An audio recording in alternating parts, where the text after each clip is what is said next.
Welcome to Supreme Leader. It's August 2022. Today we're going to talk about our old friend Dr. Evil, also known as Klaus Schwab. It looks like he's still at it. Following the previous articles on the World Economic Forum, we've been inundated with information and feedback from a wide variety of people. And just when you think you've seen the worst of it, you learn more, and it just never stops with this character. The attitude of the World Economic Forum, and in particular Klaus Schwab, was summed up in a recent Twitter post from the WEF chairman himself, in which he said, "In the new world, it is not the big fish which eats the small fish. It is the fast fish which eats the slow fish." Well, you and I, dear reader, are probably not big by their standards, unless you control a significant proportion of the world's food, wealth or energy, and we certainly cannot change the world as fast as they are. However, it is most likely that this comment was truly aimed at the world leaders not moving fast enough to carry out the will of the Economic Forum themselves. One might even look at it as a thinly veiled warning. As covered in the last article, it seems that not every leader or their population is as willing or as quick as President Macron or Netherlands Prime Minister Mark Rutte to sell out their countries, and is becoming annoying to the elites that pull their strings, apparently. You have to wonder, don't you? Have they never seen movies featuring James Bond and megalomaniacal supervillains? Because I think if you ever did, you know how this could ultimately pan out for them. I suspect that at the next Davos meeting, Klaus Schwab's chair will have a bunch of buttons next to it, and those foolish enough not to do as they are told fast enough will find him pushing those buttons and dropping them into shark-infested waters. However, even the Supreme Leader thought that there were limits in terms of the lengths to which the WF would go to. When someone told me that the World Economic Forum was working hand in glove with the Chinese Communist Party, an organisation that employs rape, genocide and torture as business as usual, I was still quite surprised.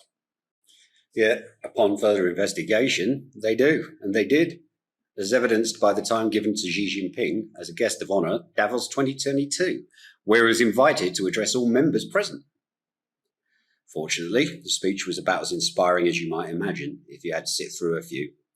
So most people were probably catatonic before the first 25% was over, and it said pretty much nothing of any substance outside of the usual generic propagandist-sounding nonsense. Very tellingly, many of the latest crop of indoctrinated young global leaders, rewarded with recognition by the WEF, are willing tools of the CCP. This then is true globalism.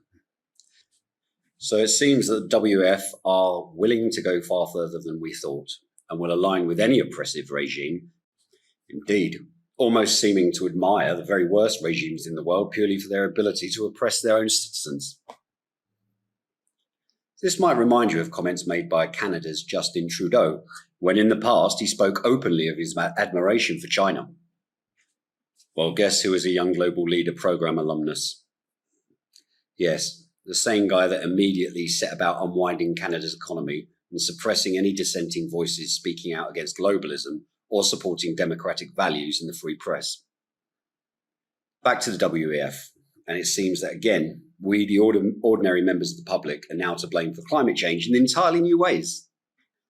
Despite record prices at fuel pumps, the World Economic Forum say that we are not paying enough for our energy.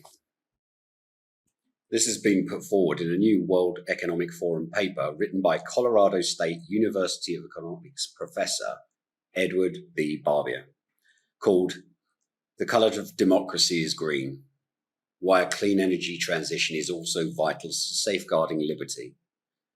Wow, that was really hard to say with a straight face. Professor Barbier, however, appears to be more activist than honest actor.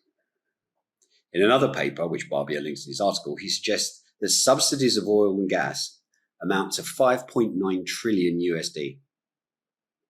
But it only accounts for 8% of this in real terms in the paper, and then chalks up the other 92% to very vague social, environment and other costs, as well as uncollected taxes.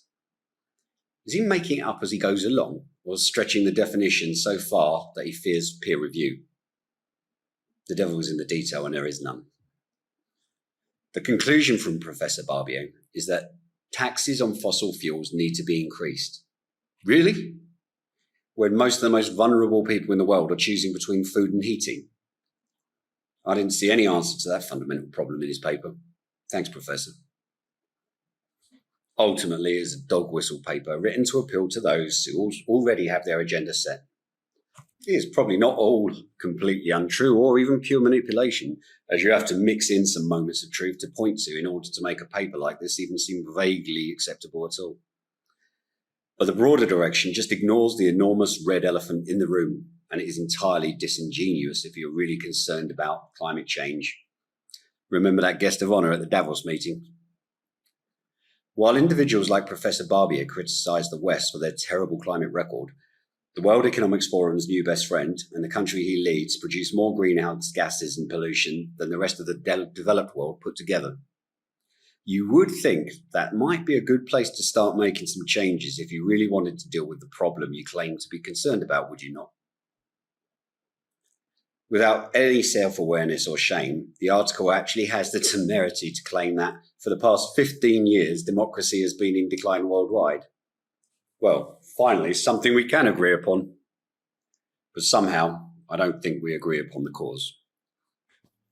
Because it is the entire purpose of the World Economic Forum to ensure democracy is undermined and ultimately replaced, as their puppets in the European Union and weak-willed and corrupt politicians in governments around the world continue to do their bidding.